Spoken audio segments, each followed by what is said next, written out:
Hey, what's up guys? It's Rick with the Digital Divide, and today I want to talk about retro gaming in 2022. This is a hobby that I recently fell back in love with and started collecting old systems again. I haven't done that in a long time. Recently, it's been cost prohibitive to do so. As we all know, after the pandemic in 2020, inflation skyrocketed. Everything collectible, which includes comic books, toys, video games, everything, completely skyrocketed. So it's so expensive to try to collect anything these days. This video is kind of going to go over whether or not it's worth it to even try anymore. The answer is that, surprisingly, for video games, yes, you can still find good deals, specifically if you're looking at thrift stores. When I say thrift stores, I mean like going to flea markets or antique shops or your local Goodwill or Salvation Army or a yard sale.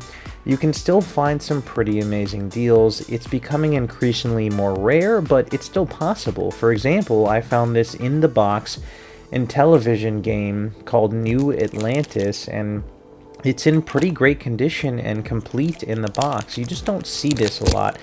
And I found this recently, this weekend in fact, and it was only $5 at a local antique shop.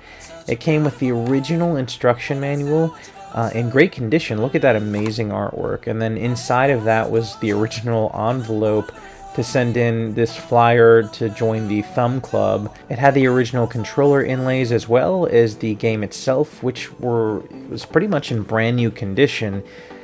So you can still find stuff like this in the wild if you look every day. In fact, everything that you're seeing on my bed right now, I found while thrifting, and I paid maybe $1 or $2 for each of these. There's a ton of PlayStation 2 games, some Xbox games, some Xbox 360 games, and even a PlayStation 1 game.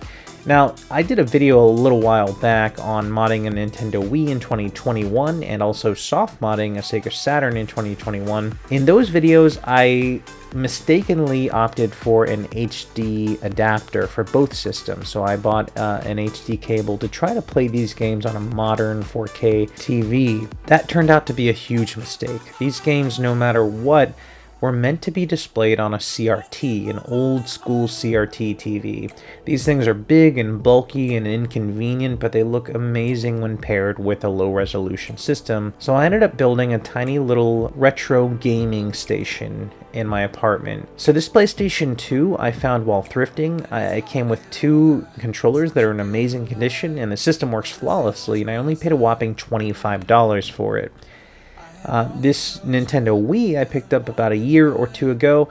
That also came with 2 Wii Motion Plus controllers and a bunch of accessories, and I think I paid about the same, maybe $25. Now, the Sega Saturn, I paid a bit more for that. I got that at a record store. I paid a little over $100 for it. Well worth it. I also have this Super Nintendo Classic Edition, which I plan to put in this little retro gaming station corner that I built for myself, but the problem is that it only outputs at HDMI. So I ended up buying an HDMI to RCA converter. This is probably the first time in my life that I've ever bought an adapter to downgrade the signal, because I just need to play a console like this on a CRT. It just looks so much better. I also picked up this 4-port AV switch, which lets me manage all of the consoles on one box. With this setup, I can play PlayStation 1 games, PlayStation 2 games, Nintendo Wii, Nintendo GameCube, Sega Saturn, and of course the Super Nintendo Classic games. And that's due to the backwards compatibility of the PlayStation 2 and Nintendo Wii that I have. I plan to add more systems later, but this is a good start for now. I also have this much bigger CRT. This is a 27-inch. It's humongous. It weighs a ton. You're probably wondering why I'm not using this big one instead of the tiny one that I opted for. And that's because of pixel density. The smaller screen, believe it or not, looks way better than the big one. These old systems, like the 8-bit Nintendo, Super Nintendo, Nintendo 64, Sega Saturn, PlayStation 1, they output at a very low resolution, so they are best paired with a low resolution to screen, and the bigger the screen, the worse it's going to look as a result, because you're blowing up the image and the pixel density is getting worse and worse. If you try to output a 240p image, for example, on a 65-inch TV, it's going to look horrendous. but if you display it on a much smaller TV, the pixel density is tighter and it'll look better as a result. So here's the CRT that I use playing Sega Saturn. This is one of my favorite games on the Sega Saturn, which is Mega Man X4. I'm well aware that this is going to look horrible on YouTube because it's a recording of a CRT, and if you know how CRTs work, it's going to look washed out, and it's going to look horrible. It's not going to look clear, it's going to look like crap, and you're going to wonder why I prefer to play this way, but I promise you, you have to trust me on this.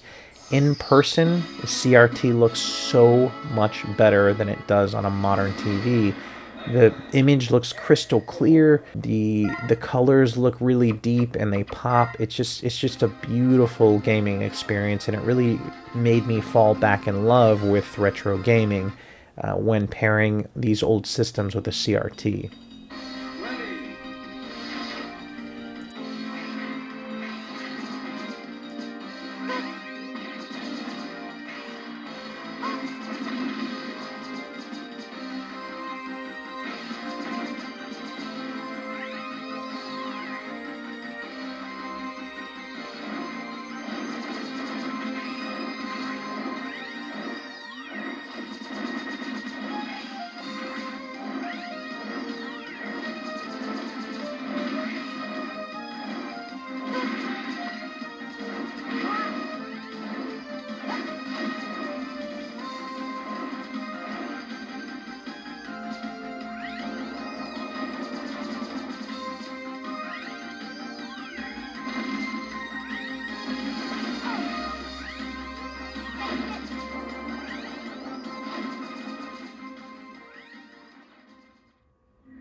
Here's a little bit of PlayStation 2 gameplay as well.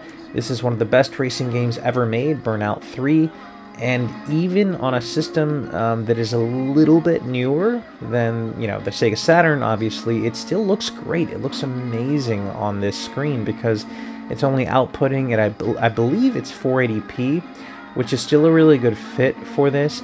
I think that anything Xbox 360 or PS3 or newer is not a good fit for this.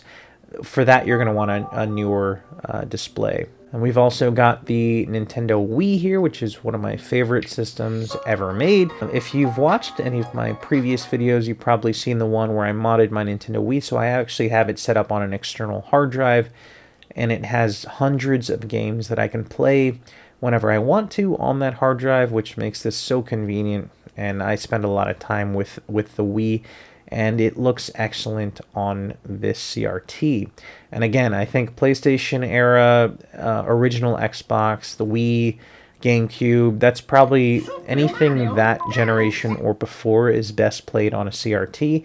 Anything newer than that, you want a modern HD display. But here's some gameplay of Super Mario 2, and again, I know it's going to look horrible in this video, but trust me, it looks amazing in person.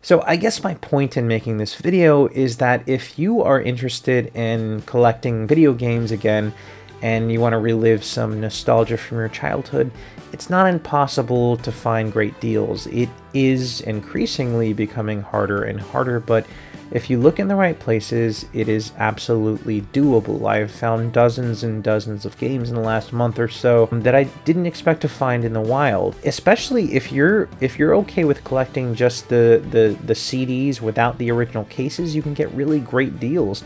And I've mentioned this before, but there's a website called thecoverproject.net. And this allows you to download the cover for almost any video game console ever made. So if you find one in the wild and it's just a disc, that's okay. You can make your own case, and the cases look amazing. One example is Draken for the PlayStation 2. This is one of my favorite RPGs ever made. I bought the game and it was just the disc by itself, loose, and I just made my own case. I went to thecoverproject.net, I found the cover, I printed it out using a really high-resolution glossy photo paper, and then I went to the dollar store and I bought a $1 DVD and just used the case for that and made my own brand new case for Draken that looks amazing. As you can see here, it's a really high resolution, it looks brand new. If you open it up, it is the original game. It's just in a reproduced case. And I did this with a few games. I found a copy of Unreal Tournament for the PlayStation 2, and it was just the disc, but not a problem. I just got on the coverproject.net, I downloaded and printed out a high-resolution version of the cover artwork, and I put it in a new DVD case, and same with Ratchet & Clank. So there are ways to get around it if you're so inclined, and I don't give up. If you're looking at these prices on eBay and thinking, wow, it's impossible to collect these days, it's really not, and it's so much fun to do, so I highly recommend it. It's going to do it for me today. As always, thanks for watching.